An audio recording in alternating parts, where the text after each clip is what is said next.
So are you chasing down rent payments? I hope you're not, because they can be crazy, especially dealing with late fees and compliance issues. So many financial mismanagements that it could drive you crazy. So this is part 4 of our 9-part series on systems that you can implement when doing your transitional housing facility. And on today, we're going to focus on how you automate your rent collection process, as well as handling subsidies and other ways in which you need to stay compliant. So listen up and we're going to dive right in.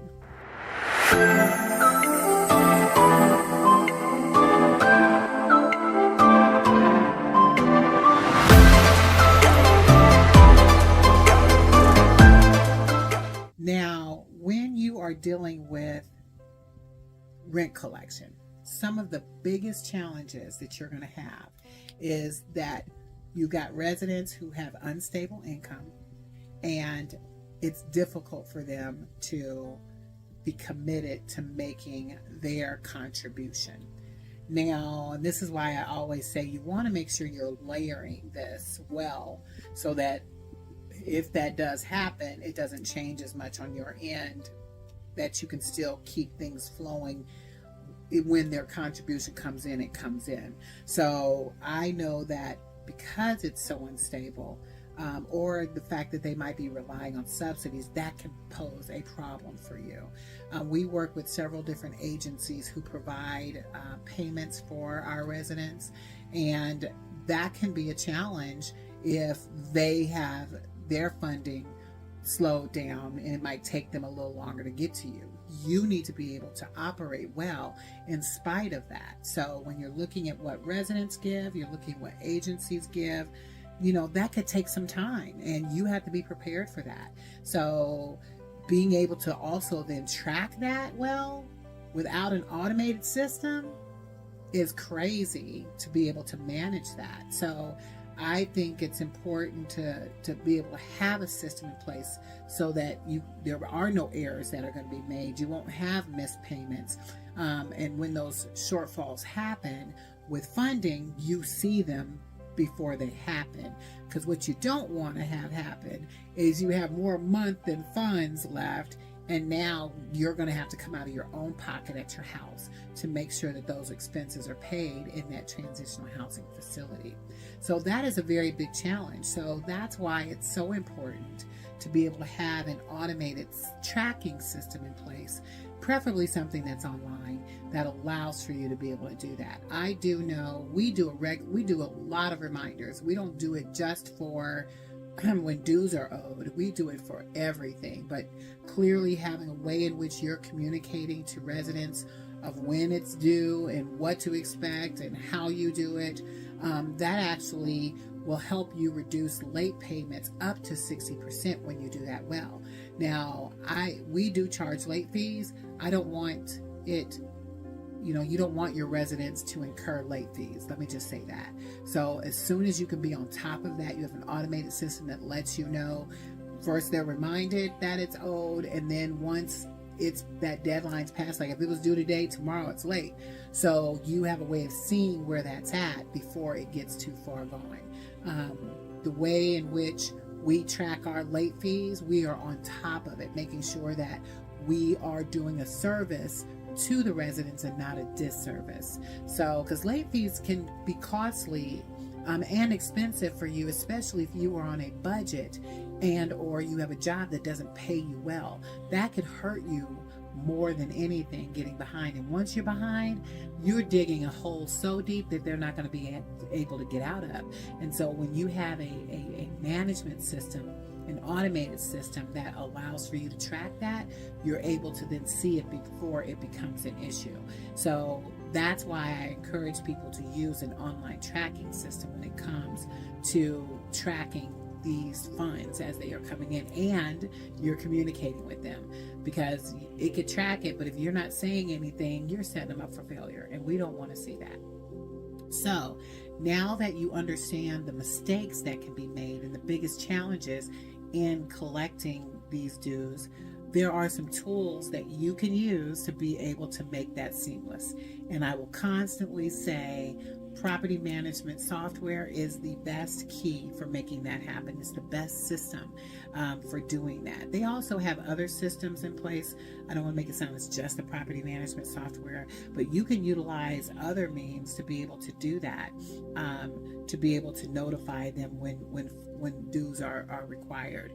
You can utilize PayPal, you can utilize Zelle. Like, there's other ways that you can do that seamlessly, and I use that lightly only because I've never used them to say it's seamless. I only know what I have right now is a seamless process, and you want to be able to do that for your residents so that they're not paying unnecessary late fees, even though they should know that their dues are due. But sometimes people need a little reminding, a little tap tap, right? So I want to just encourage you to know that those are the tools that you can use to help them. And we constantly remind them. We're constantly communicating and texting after the system's reminding them. Then we're tracking and saying, hey, where is this at? And we're constantly communicating just to make sure that they don't fall into owing a lot of late fees, because it can happen pretty fast. Now, when it comes to tracking subsidies and grants, you still need to make sure that you can continue your relationships with the people that you are building relationships with on a grant. So if you are the subrecipient or subcontractor to a grant, you want to make sure you know what is expected on that grant so that you can continue giving them what they need. Because I will tell you, many housing programs lose their funding because of poor documentation. They didn't do a sufficient job of, number one, giving what was required, and then two, asking the right questions of what it is that is needed. So you should know that information up front. It should not be something that shows up 2-3 years later. Like, when you have an expectation, just so you understand, because most people don't understand, when you're dealing with grants or you're getting funding from an agency, they have a process every month that they follow per the grantor, the person who gave them the grant. So they should be checking your stuff, making sure it's doing what it's supposed to do. Because if it's not doing what it's supposed to do, they're supposed to come back and tap you and say, hey, I'm looking for this. And you're like, oh, okay, got it. Send it to them. But if you go months and you thought it was right, and now here it is a year later, 2 years later, they're trying to say, well, what about this? They should ask for that stuff up front. They should not ask for that stuff after the fact. And that's the point I want to make. So when you are properly documenting everything that's being given to you and you've documented, that's the best you can do. If they didn't tell you anything different, it is what it is. But you want to make sure you've thought through exactly what is necessary for you to be able to keep funding for your organization, for your transitional housing program through that organization. So I would encourage you to make sure that you stay on top of it, you stay on top of the documentation, because you don't want to lose that. And that's how most housing programs lose their funding, is because they don't have the proper documentation to be able to give. But they should be doing it and checking it on a monthly basis. There should be an audit every month for whatever funds that you're getting. And on a side note, I'm doing that right now. We've got contracts that we're working, and they make sure from day one we got a grant. They checked it and made sure it checked up exactly what they wanted, and they do an audit every month. And that's what you want. You want to partner with an agency that makes sure that they're looking out for your interests too, not just their own. So after you've gone through and you made sure that you've utilized these tools to collect the funds that are necessary, and you're able to track it, now I want to talk about some of the common pitfalls, and I want you to avoid legally to make sure that we can keep your transitional housing facility solid. But before we do that, I want you to subscribe. If you've not subscribed to my channel yet, go ahead and subscribe and be able to set the notifications. I'll be doing tons of videos like this going forward, and I want to make sure you don't miss anything as you want to become a compassionate investor. So first and foremost, one of the biggest pitfalls that most people face is related to them understanding the fair housing laws.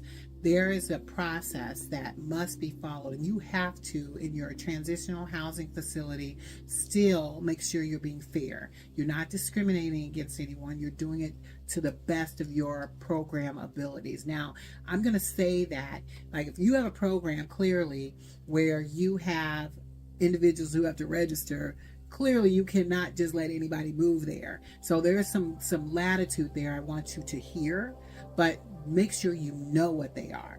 And I tell people that, especially if you're putting together a program that needs to be successful, you want to make sure you've thought through these things. You also want to understand and know what your contract says. Now, people say creating a clear lease agreement. Yes, you want it to be clear, but we don't use lease agreements. We have our program documentation. People are in a program that we allow them to participate in because they're qualifying. That's a different level of what we have to be compliant to. I want to encourage you, if you have questions about this space, seek out legal counsel. As a disclaimer, I'm not giving you advice on what to do legally or financially. I'm simply giving you information and how we've been able to be successful in how we move. But if you have questions related on what you can do to protect yourself, feel free to reach out to a professional or hit me notes, because I can connect you to some amazing people that can teach you and share with you some of the things that's going on right now that's helped my structure. So I want you to be able to be successful, but you want to make sure that you're following that right.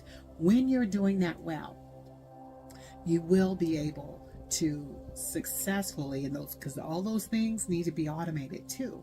You want all of those contracts, everything that you're using, to be set up properly so that it makes it seamless. When you can do that, you're going to be able to successfully implement a transitional housing program that is seamless. And that's our goal with you. So hopefully this particular episode has been valuable to you. This is a part of our 9-part series on systems, resources, and tools that help you manage a transitional housing facility. And I look forward to you seeing me at the next episode. So get out there and transform your life as you transform the world.